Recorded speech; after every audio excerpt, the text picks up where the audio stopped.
Praise the Lord, may buntag sa mga anak sa Dios. Nanasabta lang sa pagpamati sa pulong sa itong buhing Dios. O dili na to langan ng mga igsoon nato ta sa itong church declaration. Okay, sabay ta. Today, I receive all that Christ died to give me.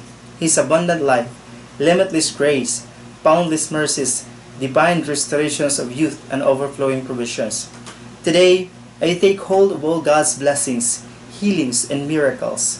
I shall be transformed from glory to ever-increasing glory, and victory to overwhelming victory. I will enter the promised land of the believer's rest, seeing His mighty restoration in each and every area of my life. I proclaim that I am God's beloved, His highly favored child, His powerful servant, and His overcoming champion. And because I am blessed to overflowing, I will be a blessing to all. In Jesus' name, Amen. Okay, Amen. Praise the Lord. Salamat mga igsoon sa inyong pagpakiuban usab sa mua, labi na sa pulong sa Ginoo ining kabuntagon. Amen. Praise God. Dili ta magalangan ato ta sa ato ang unang basahon nga atong pagabasahon diha sa 2 Corinthians chapter 12 verse 9. Ang pulong sa Dios nagaingon, apan wala niya kuhaa, hinuon miingon siya, ang akong tabang maulang ang imong gikinahanglan. Kay makita gayud ang akong gahom diha sa imong kaluyahon. Busa malipayon gayud ako sa pagpasigarbo bahin sa akong mga kaluyahon. Aron bation ko kanunay ang gahom ni Kristo kanako. Hallelujah. Magaampo ta sa pulong sa Dios. Amahan na mga langit ng salamat nining matahong makagabuntagon. Salamat sa imong pagkamaayo sa matag usa. Salamat Lord. Karong buntaga, ikaw na usab Lord makikistorya sa amoa. Salamat sa imong anointing, salamat sa imong presensya, salamat sa imong mga revelations Lord nga imong ipadayag sa matag usa sa imong mga katahon karong buntaga Ginoo. Dalaygon ka sa walay katapusan, pasalamatan ka, pasidunggan ka, in Jesus name we pray. Amen. Amen. Praise God. Hallelujah. Thank you Lord. Thank you Jesus. Karong buntaga igsoon, ato ni pagatunan ang pulong sa Dios. Nga sa kanunay nagapahinomdom sa ato ang ato ang tema karong buntaga igsoon is diha sa imong kaluyahon o diha sa imong kahuyang adunay kusog nga gikan sa pangbuhing nga Dios. Amen? Amen. Praise God. Kadaghanan sa ato niagi sa kinabuhi nga gusto nato taguan ang atong kahuyang kanabang bisag dili na kaya pero moingon gihapon nga kaya ra ni. O naapoy uban nga bisag kaya nila mobuhat apan dili mobuhat tungod kay mahadlok. O gauban pod mobuhat sa ilang pinakamaayo. Apan mapakyas o dili sila modaog batok niini. Praise God. Kabalo po mo mga igsoon nga ang Ginoo adunay mas maayo nga mga pamaagi alang sa atong pagkahuyang. Praise God. Atong tan-awon ang atong mga Biblia kung kinsa ang atong pwede makuhaan og pagtulunan. Adunay usa ka tawo sa Biblia nga mibati nga siya ang pinakahuyang sa ilang mga kaliwat. Praise God. Ug gibati niya nga dili siya angayan. Tungod kay ubos kaayo ang iyang pagtan-aw sa iyang kaugalingon ug kini siya mao si Gideon igsoon. Usa ka panahon niana nga ang mga Israelita nakasala sa Dios ug gihimo silang ulipon sa mga taga-Midianhon ug nahimo nga nangahadlok sila ug tungod sa ilahang kahadlok tanan nilang source of income pangkuhaon sa mga taga-Midianhon o mga Amerikanhon ang ilahang bag-o nga mga tanom pangdauton sa ilang mga kaaway ug nagiyahay na lang sila tago tungod sa kahadlok. Praise God. Tungod kay daghan kaayo ang ilang mga kaaway nga nagulipon kanila o gipalibutan sila niini. Sa diha nga ang mga Israelita nangamuyo ug nagpakitabang ngadto sa Dios, ang Dios nagapadala og usa ka propeta aron sa pagdasig kanila ug nagapahinumdum kanila kung unsa ang gibuhat sa Dios sa ilang mga katigulangan. Ug ang anghel nakikistorya ug nagadasig kang Gideon. Panon sa man ang rason ni Gideon igsoon. Si Gideon mitubag sa anghel nga nagaingon nga ang iyang kaliwat mao ang pinakahuyang nga banay sa kaliwat ni Manases, ug ako, ingon si Gideon, ug ako ang pinakaubos sa pamilya sa akong amahan. Atong basahon ang pulong sa Ginoo diha sa Maghuhukom kapitulo 6 bersikulo 15, nagayon ang pulong sa Dios. Mitubag si Gideon, apan unsaon kuman pagluwas ang Israel, kay ang among pamilya mauman ang pinakahuyang sa tribo ni Manase, ug ako pagayod ang pinakaubos sa among pamilya. Praise God. Apan ang Dios misulti og usa ka butang nga lawom kaayo og kahulugan ug nakapaapli sa panghunahuna alang kang Gideon. Si Gideon igsuon, ubos ka ihang pagtan-aw sa ihang kaugalingon. Wala siya nang hambog nga kaya niya. Ihang gibuhat nga dili gid niya kaya. Wala siya mahimo. Apan ang Dios igsuon tungod sa iyang kamaayo na ay mga pulong nga nakapadasig kaniya, nakapaggana sa iyaha sa pagpalik sa atong buhing a Dios. Atong basahon ang Maghuhukom kapitulo 6 bersikulo 14. Ingon siya diha. Sa bersikulo 14, mingon ang Ginoo kaniya, lakaw o gamita ang imong kusog sa pagluwas sa Israel gikan sa mga Midianhon. Ako mismo ang nagapadala kanimo. Aduna ko'y gidagko nga words diha ang atong tun-an. O unsa kining giingon sa Dios ngadto kang Gideon nga imong kusog. Praise God. Unsa ang gibuhat? Unsa kaya ang maingon ni Gideon sa iyang sarili? The fact nga sa kato nga panahon nagtago-tago siya gikan sa mga kaaway sa Israel. Unsa ba kini nga imuhang kusog nga giingon sa Dios? Nga gipasabot sa Dios para kay Gideon igsoon. Pan dili tukma sa nakita ni Gideon nga kahuyang sa iyang kaugalingon. Imong tan-awan ba?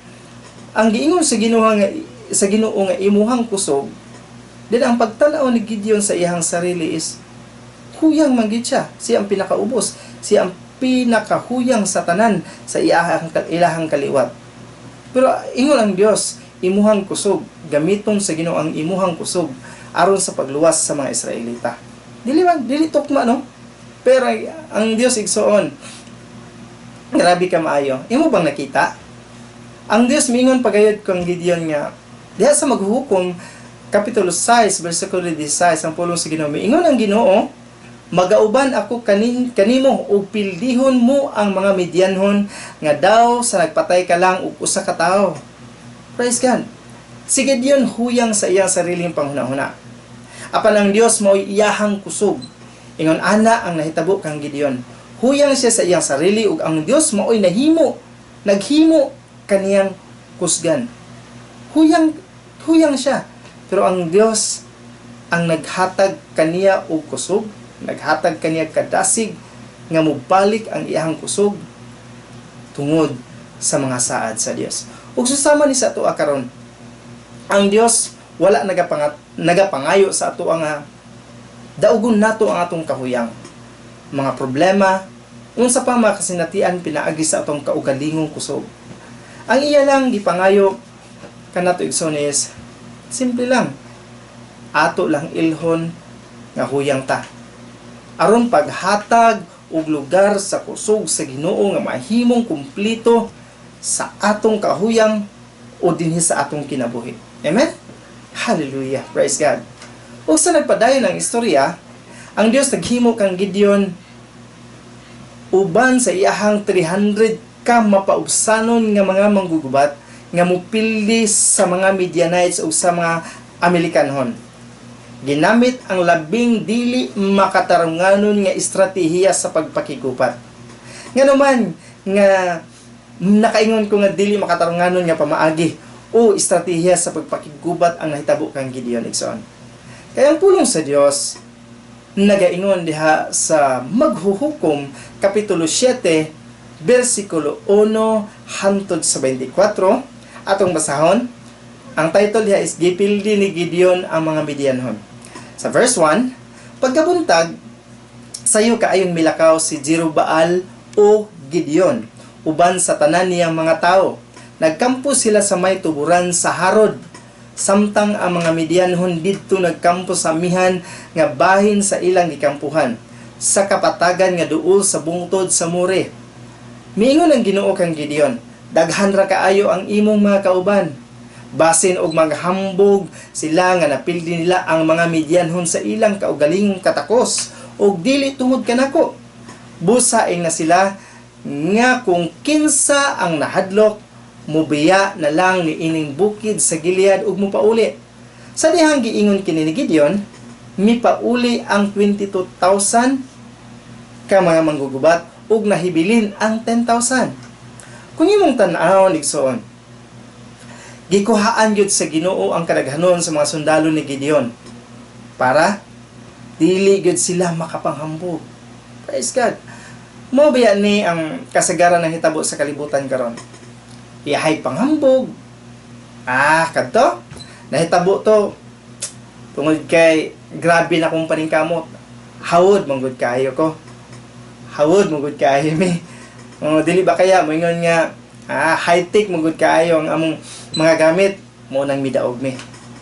Pero sa panahon ni Gideon igsoon, ang Dios gayud ang nagbuot aron dili makapanghambog sila Gideon o ang mga tauhan ni Gideon. Okay, padayon ta. Sa verse 4, ayon siya miingon usab ang Ginoo kang Gideon. Daghan pagihapon ang nahibilin. Dada sila sa suba kay didto piliun ko ang muuban kanimo. Kung moingon ako nga kanimo nga paubanon mo kining tawhana, pauban na siya. Apan kung moingon ako nga dili, ayaw pauban na. Sa verse 6, ayon siya. Sa verse 5, busa gidala sila ni Gideon sa suba o didto miingon ang Ginoo. Lain na ang tanang mulala sa tubig sama sa iro. Gikan sa mga moinom nga nagaluhod ginamit ang ilang mga kamot. Dihay 300 ka mga tao nga miinom pinaagi sa ilang kamot ug ang uban nagalala sama sa iro. Mingon ang Ginoo kang Gideon, pinaagi ni ining 300 ka mga tao, luwason ko kamo ug padag-on batok sa mga Midianhon. Papaulian na lang sa ilang tagsa-tagsa kadapit ang uban. Busa gipapauli sila ni Gideon o gipanguha sa 300 nga nahibilin ang mga kagamitan ug mga budyong sa mga namauli. Gikan sa 32,000 ka manggugubat, nahimo na lang 300 ang nahibilin. Sa imong tan-aw, kung ikaw kaya si Gideon, unsa kaya imong buhaton? Praise God. Siguro nagbagulbol na ka. Siguro, asa ba? Lord, naunsa naman duha ka hari ang akong kalaban. Grabe sila kadaghan. Unya 300 lang yung imong ipadala. Napay mga expression sa tao kasagaran nga ngan wa ka kuyapi Lord. Ha? Ikaw na siguro tong 32,000 Lord ay. Murag naapay puruhan makasukol mi ana ug makadaog. Kasagaran mao ni ang atong reaction ba? Tama ba ko o tama? Pero si Gideon igsoon walay reklamo. Ikaw bahala Lord. Sunod lang ko sa imong unsay imong gusto. Ikaw bitaw nag-ingon. Amen? Praise God. Kung naay 300 nga salida, sila Gideon ang original nga 300. Nangupya lang ang kalibutan. Okay, padayon ta. Ang kampo sa mga Midianhon anaa sa kapatagan sa ubos nila ni Gideon.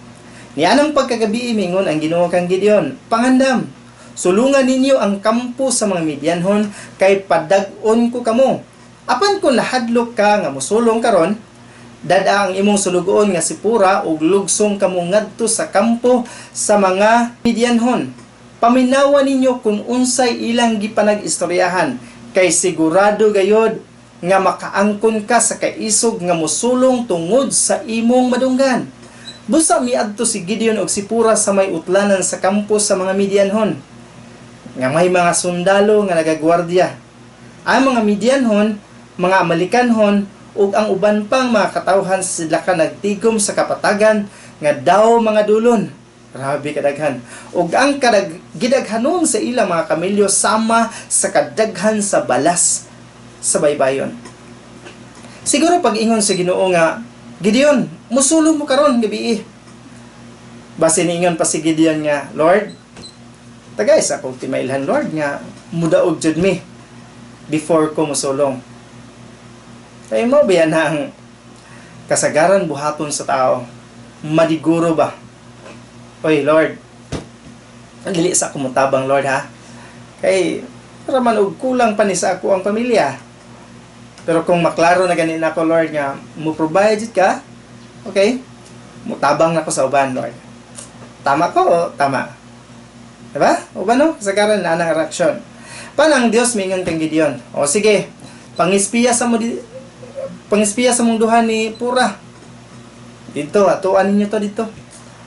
Paminawa ninyo kung unsa ang ilahang gisgutan para mutuo ka ug magkaroon ka og kusog.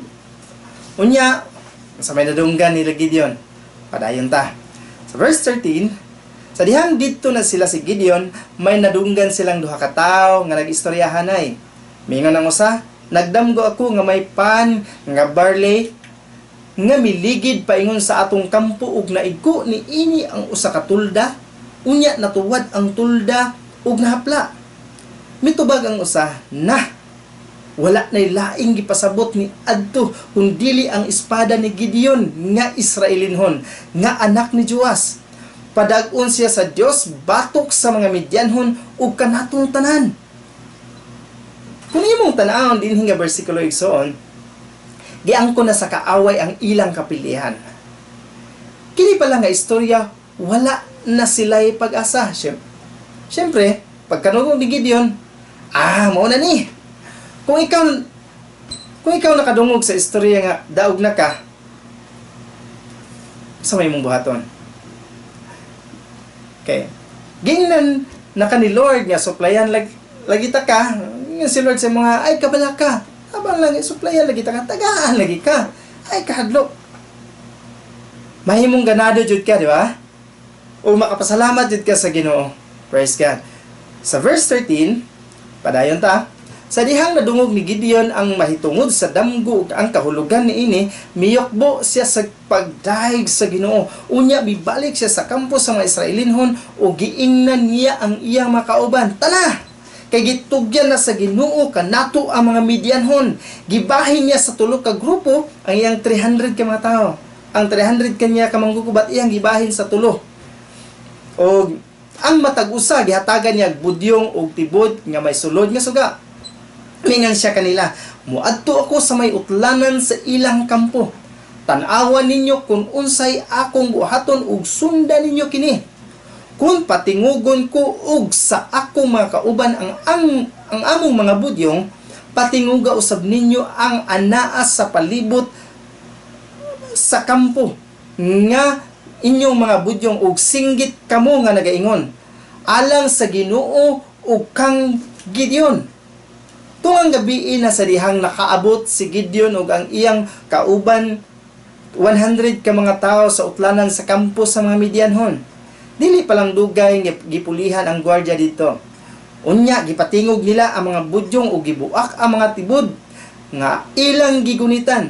Mousab kini ang gihimo sa duha ka grupo. Gikuptan nila sa ilang walang kamot ang suga ug sa ilang tuong kamot ang mga budyong. Ug naninggit sila, makig-away kita alang sa Ginoo ug kang Gideon. Praise God. Mao to ganina nga nakaingon ko nga dili makatarunganon nga estratehiya sa pagpakigubat.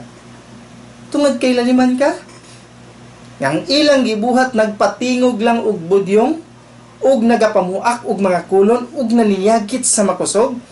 Imagine na daw ang isa ka sa 300 katawo nga nagasunod kang Gideon. Unsa kaya imong buhaton? Makaingon siguro ka nga, naunsa na may noon ni si Gideon. Nabuang naman siguro ni. Diba? Ang uban kasagaran mo na expression ba?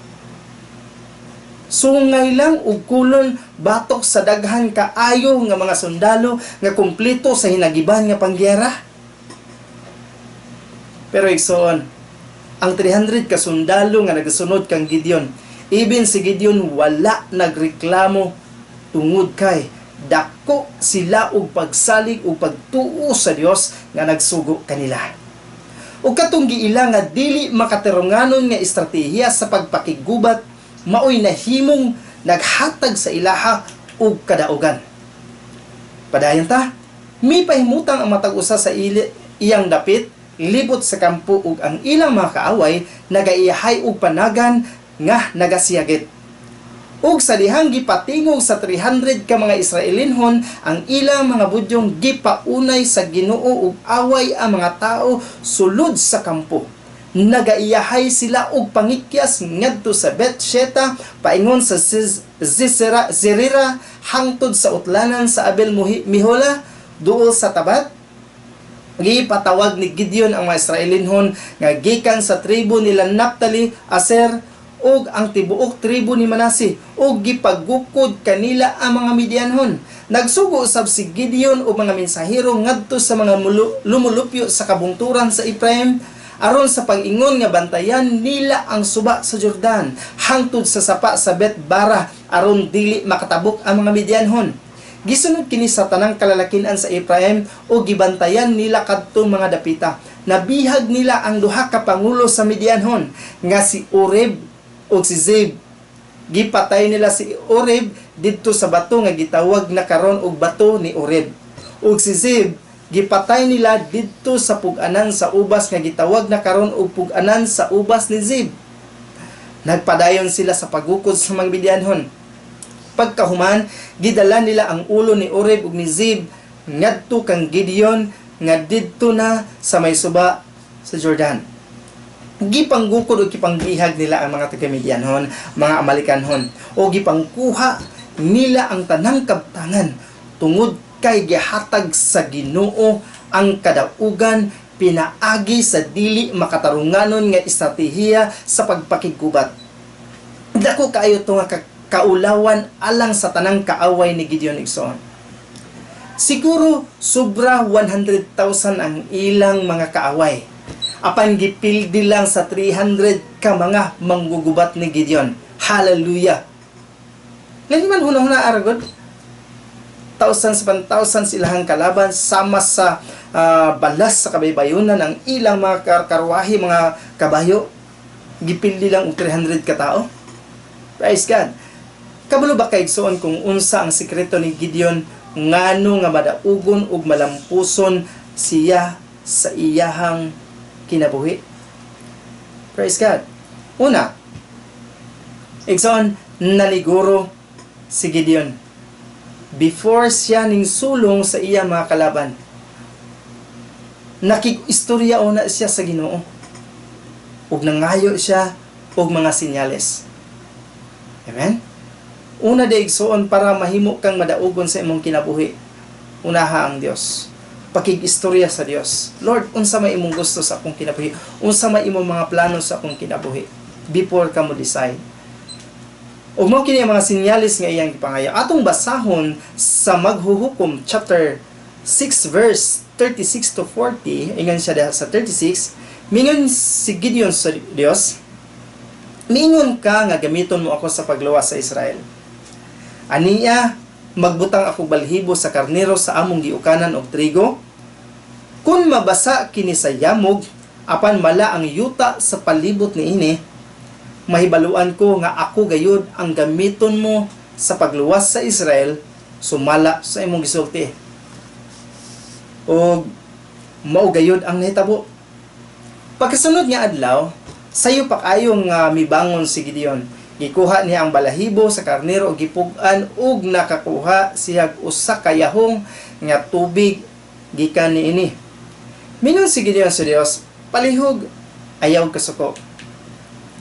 Kanako niining ulahi kong hangyo. Niining higayuna, ihangyo ko nga kining balhibo sa karnero na usab ang mala. Apan basa sa yamog ang yuta sa palibot niini. Pagkagabi gihimo kadto sa Dios. mala ang balahibo sa karniro, apan basa sa yamog ang yuta sa palibot niini. Ang kasagaran nga mahitabo sa mga Kristohanon karon is mani ang mga kasagaran mahitabo mga igsoon sa mga Kristohanon karon. Nganong mapildi o mapakyas ta ang mga Kristohanon karon, mapildi o mapakyas kana bitong dili sila makasurvive tungod kay makalimtan nila ang Dios. Unahon nila ang ilang desisyon, ulahin na ang ilang pagpaking istorya sa Ginoo. Tama ba ko o tama? Di ba? Apan si Gideon igsoon na liguro. Ang aral sa ato ani igsoon is unahon gyud nato ang pagpakig istorya sa Ginoo before ang tanan, before ka mo decide, before ang imuhang sarili. Amen? Praise God. Di ba giila ni Gideon nga siya huyang? Siya ang pinakaubos sa ilang kaliwat. Muni ang ikaduha nga sikreto ni Gideon. Kung imong basahon sa Maghuhukom chapter 6 verse 12, ingon ang pulong sa Dios, unya nagpakita kaniya ang anghel sa Ginoo og miingon, ang Dios nag-uban kanimo, isog ug kusgan nga tao. Mahimong isog ug kusgan si Gideon tungod kay ang Dios mo'y nagdeklara niini kaniya. Ang Dios ni Gideon igsoon mao usab ang Dios nga atong gialagaran karon, nga nagmahal kanato pag-ayo ug naggamit kanato nga mga walay alamag aron pakaulawan ang mga manggialangon. Ingon ang pulong sa Dios in 1 Corinthians chapter 1 verse 27, ning siya apan ang gipili sa Dios mao katong giisip sa katawhan nga dili maalamon aron pakaulawan ang mga maalamon. O gipili usab niya ang mga tawo nga wala gayoy gahom aron pakaulawan ang mga taong gamhanan. Gigamit si Gideon igsoon bisan iyang gipakaubos, gipakawalay alamag ang iyang kaugalingon aron pakaulawan ang mga tawo nga maalamon o giilang mga gamhanan. Karon ang kusog ug ang grasya sa Ginoo nagapabilin kanato nga makadani paghihapon, dili sa imong kakusgan o kahawod, apan diha sa imuhang kahuyang.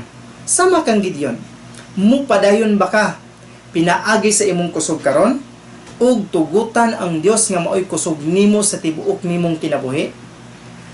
Tungod kay ang pulong sa Ginoo igsoon nagaingon sa 2 Korinto kapitulo 12 bersikulo 9, ingon siya diha, apan wala niya kuhaa, hinuon miingon siya, ang akong tabang maulang ang imong gikinahanglan, kay makita gayud ang akong gahom diha sa imong kaluyahon. Busa malipayon gayud ako sa pagpasigarbo bahin sa akong mga kaluyahan, aron bation ko kanunay ang gahom ni Kristo kanako. Ingon sa Apostol Pablo, ingon siya, ang grasya lang sa Ginoo, ang tabang sa Ginoo mo'y akong gikinahanglan. Kaysa diha nga luya ako, mabati nako ang gahom sa Ginoo nga nagapamuhat sa akong kinabuhi. Nahimong kusgan og isog si Gideon igsoon tungod kay ang Dios nagapahinumdom kaniya nga anaa ang Dios nagauban kaniya. Mao toy nakapahimong starter sa iyang kaugalingon nga mubalik ang iyahang kadasig ug kagana.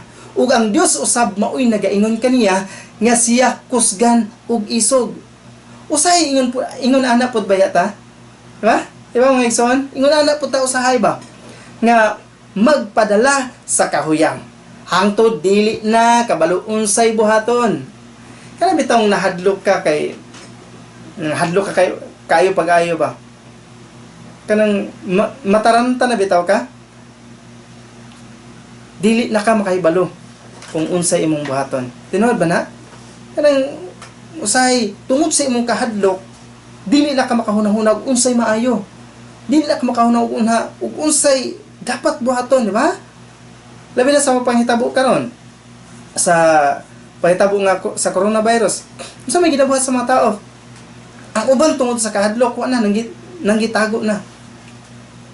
Di ba? Pati ang mga frontliners ilahan ng saman likayan. Ilahan nang atay makita sa balita nga gipahawa sila gipuy-an, gikahadlukan tungod kay nahadlok sila. Praise God. Mo din na ang pulong sa Ginoo igsoon sa Hebrews chapter 12 verse 2, nagadasig ka nato nga i-focus nato ang atong mga matang kang Hesus. Aron di ay igsoon, kung nagapokus ang imong mga mata kang Hesus, adunay kalinaw ang imong hunahuna ug makahibalo ka kung unsay angay nimong buhaton sa panahon nga adunay makahahadlok nga mga panghitabo nga moabot. Usahay makalimot sabta nga ang Dios ay uban kanato. Diha lang mobalik ang atong kadasig kung pahinumduman kita nga ang Dios uban di ay nato. Pahinumduman ta sa Ginoo, pahinumduman ta sa pulong sa Ginoo, o pahinumduman ta sa balaang espiritu. Pahinumduman ka sa Ginoo igsoon nga iha kang anak, pinalangga nga anak sa Dios. Ikaw ang ambasador ni Kristo, piniling katawhan, pinaburan ka, hinlo ka, angayan ka. Muna ang mga pagpahinumdum sa Ginoo sa imong igsoon, pinalangga ka nga anak sa Dios. Sa diha nga makadungog ka sa pulong sa Ginoo, pinalangga di ko Lord, salamat Lord, balik akong kusog, di ba? Na anak ka maayo ang Ginoo. Usahay mo po na itong kikinahanglan, no? Ang mga pagdasig sa pulong sa Ginoo, ang mga pagdasig gikan sa atong mga kaigsuonan, ang mga pagdasig gikan sa pastor nga atong ginasubaybayan, di ba? Muna ang makahatag sa atuang kalipay mga igsoon. Praise God. Amen? Amen. Mao lang gid ni ang nakanindot kanato nga mga anak sa Ginoo ba? Ay dili gyud makalimot ang Dios sa pagpahinumdum kanato kung unsa ka kapililhon sa iyang pananaw. Motong last Sunday nga sermon, ang Dios mismo nagaingon. Yung atong balikon tong last Sunday nga sermon ba? Sa to? Ang Dios mismo nagaingon, dili ko kamo sa bisan unsa nga paagi pakyason, o talikdan, o biyaan nga walay suporta. Dili ko gayud kamo biyaan nga walay katabang, o kalimtan, o pasagdan nga matumba. Relax lang. Ako nagahawid kaninyo, o ipaniguro ko kaninyo nga dili ko gayud kamo biyaan. Muna ang pulong sa Ginoo igsoon. Muna ang iyahang pagkamahigugmaon sa imuha ug sa akoa. Karon igsoon sa dihang imong nadungog ang pulong sa Ginoo. Na-encourage ba ka? Ning balik ba imong kaisog? Ning balik ba ang imong kagana? Ning balik ba ang imong kusog? Ning balik ba ang imuhang panabot tungod sa pulong sa Dios nga nagadasig kanimo igsoon? Bisan unsay mga panghitabo sa kalibutan ni igsoon, ayaw kahadlok, ayaw kabalaka.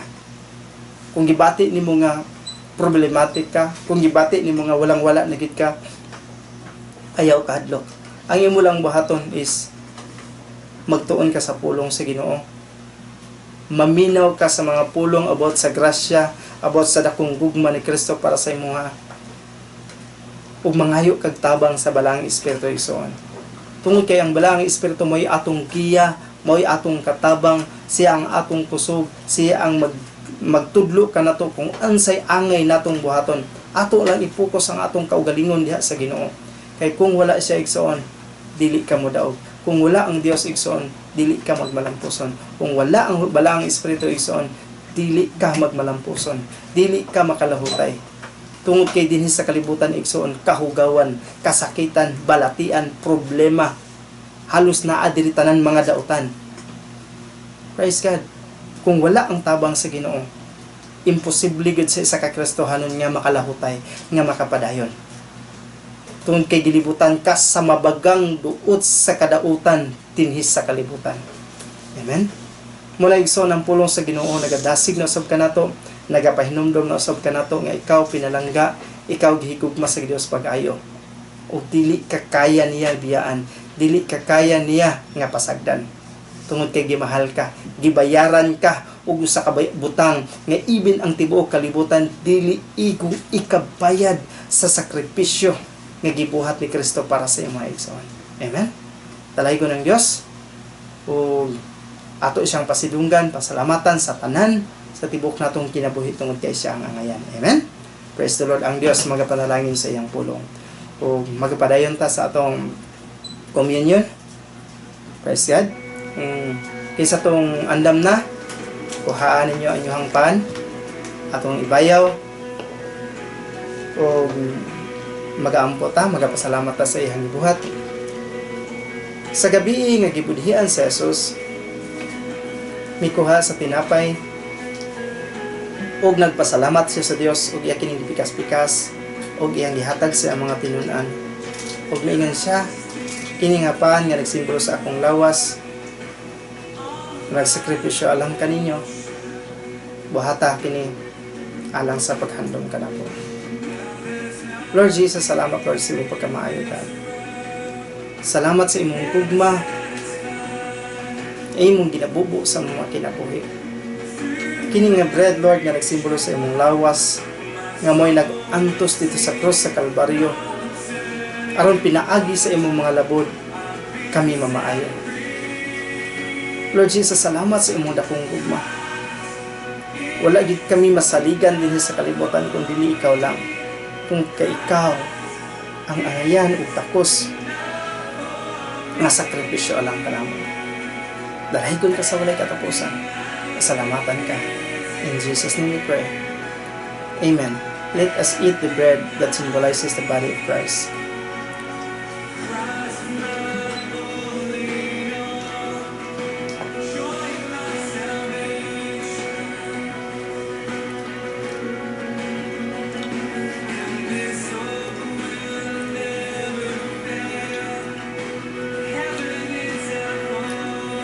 Ibayon nato ang kupa. Sa mga gabi, gikuha na Jesus ang kupa. Nagpasalamat siya sa Dios, ug iya kini gihatag sa iyang mga tinun-ang ingon siya. Kini nga kupa nga nagsimbolo sa akong dugo, nga nagdala sa bag-o nga kubinante nga walay katapusan. Buhata kini alang sa paghandom kanako. Lord Jesus, salamat sa imong pagkamaayo sa mga kinabuhi. Salamat sa imong grasya. Salamat sa imong hambili nga dugo nga imong giula dito sa krus sa Kalbaryo. Kaya pinaagi sa imong hambili nga dugo, kami napasaylo sa among mga kalapasan gikan sa among pagkabata hangtod karon ug hangtod sa mobalik ka. Imo ming gipasaylo tungod kay nakabalo ka ug nasayod ka sa tanan nga dili namo kaya. O pinaagi sa imong hambili nga dugo, nahimo kaming angayan, takos, nahimo kaming limpyo, balaan. O we are protected bisan karon nga mga panahon nga ang kalibutan napuno sa kahadlok tungod sa mga panghitabo. Kami dili mi angayan magkahadlok tungod kay imo kaming gitabunan sa imong gamhanan nga dugo. Imo kaming gikabiran sa imong gamhanan nga dugo. Ug walay si bisan kinsa makahilabot kanamo. Mga balatian, problema, kapobrehon dili na makapenetrate sa among kinabuhi tungod kay imong ning gimahan. Tungod kay imong plano sa mga kinabuhi to prosper us, to give us hope and future. Muna imong kagustuhan. Even sa John 10:10 ni Answer Jesus aron paghatag sa mga kinabuhi nga madagayaon. That's why Lord, salamat sa imong hambili nga dugo. Ug niini sa imong dugo nang nalaytay ang mga kaayuhan nga among ma-enjoy sa among mga kinabuhi. Dalaygon ka sa walay katapusan, pasidunggan ka. In Jesus' name we pray. Amen. Let us drink this wine that symbolizes the blood of Christ.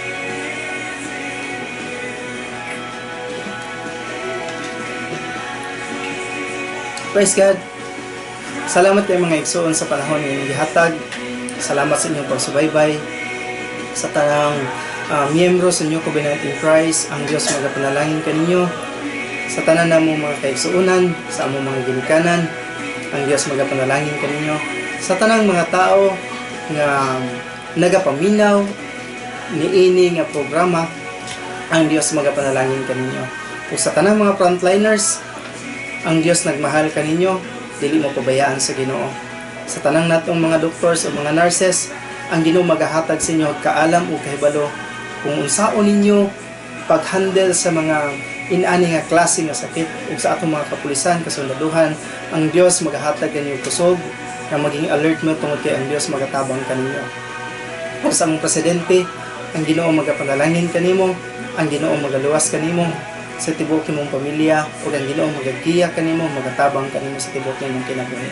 Sa among mga tanang nagdumala sa nasod sa Pilipinas, kaninyong tanan, ang Dios makikuban kaninyo, ang Dios magagiya kaninyo, magapanalangin kaninyo, magahil kaninyo, magahatag kaninyo kasing-kasing nga adunay panaghiusa, kalipay o kalinaw, ug ang gugmo mo'y magahari sa inyong mga kinabuhi.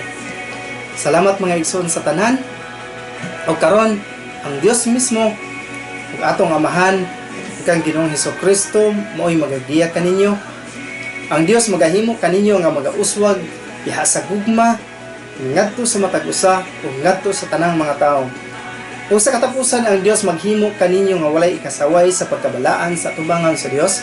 Ug ang Dios sa paglaom magpuno kaninyo sa tanang kalipay ug kalinaw diha sa inyong pagtuo, aron mapuno kamo sa paglaom pinaagi sa balang espiritu. Ang Dios magapreserba kaninyo sa tanang daotan. Ang Dios magapreserba sa inyong kalag. Ang Dios magapreserba sa inyong paggawas ug sa inyong pagsulod gikan karon ug hangtod sa walay katapusan, ug ngadto kaniya nga kaya mohawid kaninyo gikan sa pagkahulog, ug kaya nga modala kanato nga walay hugaw ug walay sala diha sa presensya sa iyang himaya. Uban ang nag-apaw-apaw nga kalipay kaniya, ug wala nay laing Dios, ug manluluwas ang himaya, ang kahalangdon, kagamhanan ug gahom gikan karon ug hangtod sa walay katapusan.